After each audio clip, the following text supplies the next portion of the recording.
Hey, all, just wanted to go over the build one more time here. A lot of changes have been made since Grandfather was finally replaced. So we managed to hit Gem Strength on a Litany. This was not obviously the desired result. I would have liked to have had crit multi, but I'm also not complaining at all. We take these and we run with them. Little tip for everybody out there, use your obols on daggers. This material, if you've just been sitting on them, enhanced primordial dust, use these. Daggers are guaranteed litany every single time.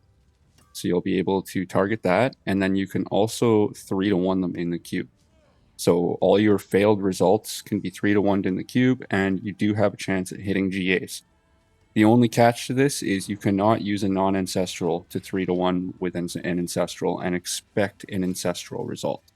So ancestrals only, 900 item level only. So starting with the weapon, yeah, the gem strength, we hit that. We immediately change from Grandfather to this. Footfalls hasn't changed. It's still the same thing. I still have not been able to replace them with something that's been better in the 900 item level category. You need to have the attacks reduce mod. I'm going to go over in a couple of minutes here how exactly you play the build, and it includes using this mod. So we'll go over that in a moment. Pants upgraded slightly. The Transfigure went pretty well. I will definitely take percent willpower. It's just free damage in that slot. I did these today. This also went extremely well. The Transfigure hit vulnerable GA. So I was able to get all 3 multis, or 3 out of 4 multis, I suppose, because we're missing Shadow multi there. And then +4 Dreadclaws. Chest hasn't really changed. We're still on the max resource. That I'm also going to discuss in a moment as well. There's going to be some potential changes coming on patch day.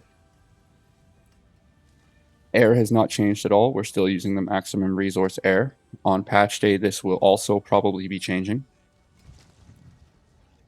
Seat of Horizon, I kind of got a slightly better one. I would have much preferred it to not replace a mod, but you know, this one is pretty good. So it's been what I've been using so far. Once again, 850. I can't stand that I keep seeming to get 850 item level stuff that is absolutely GG. But it is what it is. We take them as we get them.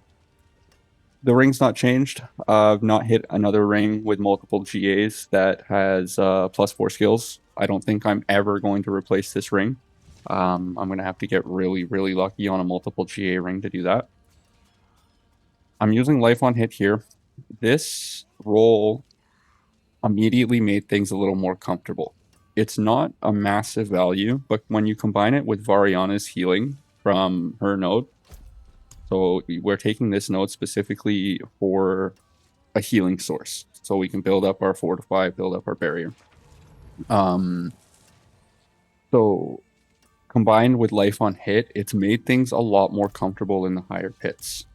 The other thing that I want to discuss as a change was, because I'm not using a 2-hand anymore, I'm not using rallying reversal, I've changed to coagulation.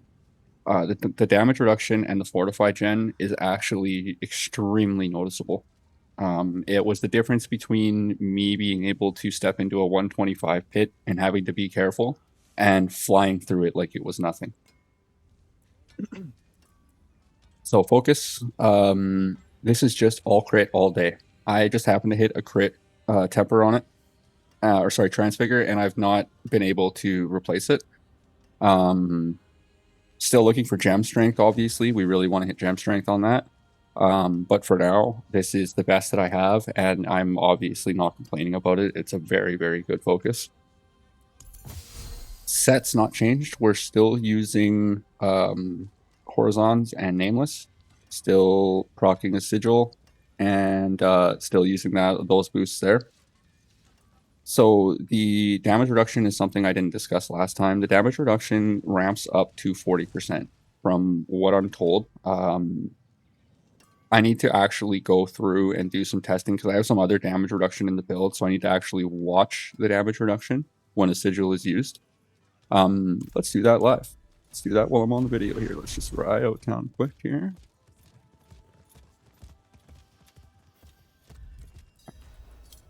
Control in. Ready for a massacre.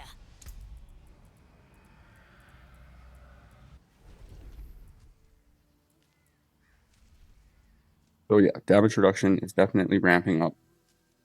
So yeah, pretty much be able to confirm here that you want that full effect of damage reduction.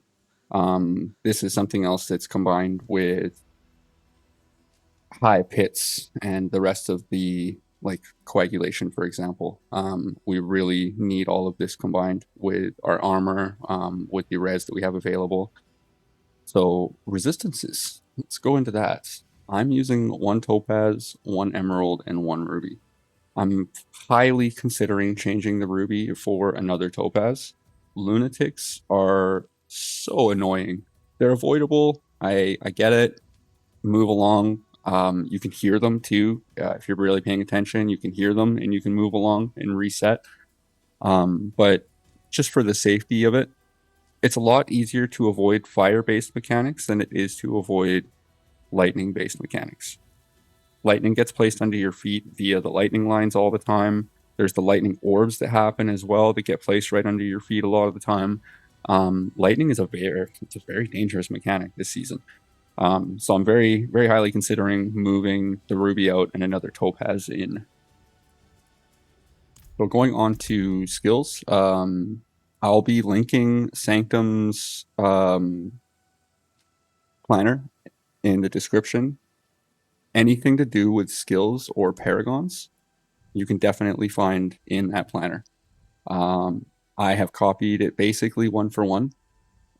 There's a couple of subtle little changes I've made for personal testing reasons, but it's not something that I recommend until I'm 100% sure and I pass that information to Sanctum, should it be relevant information.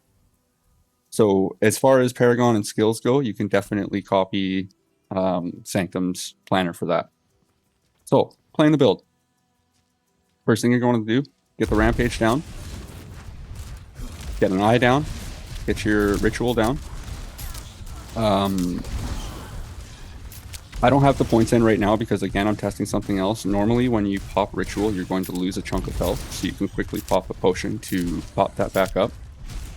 Keep Alt up at all times as much as possible. Keep Lawless buff at all times as much as possible. Sigil every 15 seconds. You don't need to be spamming Sigil. If you do that, you're going to kill yourself. Use Sigil once every 15 seconds for the reset. Maintaining eyes and rampage. So you're going to want to be blinking on cooldown. So that mod I was talking about earlier on the boots, when you're doing attacks, you can see my evade is losing its cooldown and I'm able to blink again quick. And then you can see eyes and rampage are both gaining duration every single time.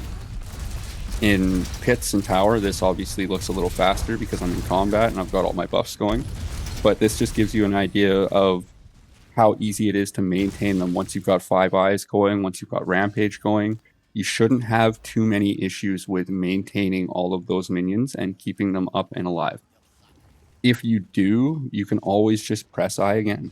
If you lose 1 or 2, just press I again. It's not a big deal. We're going to be replacing this most likely anyways. So the damage reduction that we get per dominance that you have, that's probably going to be going out the window anyways. So I'm going to go back to patch day. On patch day, transfigurations are getting fixed. So we're getting deeper shadows back on amulets as a transfiguration, which means that we're going to be getting a whole extra 9 shadow form stacks. Those shadow form stacks are going to increase our Night Terror multiplier by 162%. It is a massive multiplier that we've been missing the entire time. What comes with that is, as I mentioned earlier, some specific changes to not needing resource anymore, maximum resource anymore. So your Abyss skills deal percent damage, increased damage for each stack of shadow form, increased by 100% while you have stealth. we're going to have our current 6 stacks plus another 6 more at a 9% value times 2. So we're going to be, sorry, another 9 more, not 6 more stacks, 9 more stacks at 9% per stack times 2. So that is going to create a lot of math. There'll probably be another video posted then. I'm not sure if Sanctum's going to do it or if I'll make a fresh one. But that'll probably be later in the week after we've done the testing and the math and whatnot. For now, if you are pushing for the rest of the week and you'd like to put yourself on the leaderboard, this is going to be the way to do it. This is going to be what gets you in the top 100 as a Colossus player. I'm going to highlight the loot one more time here, just for clarity for everybody.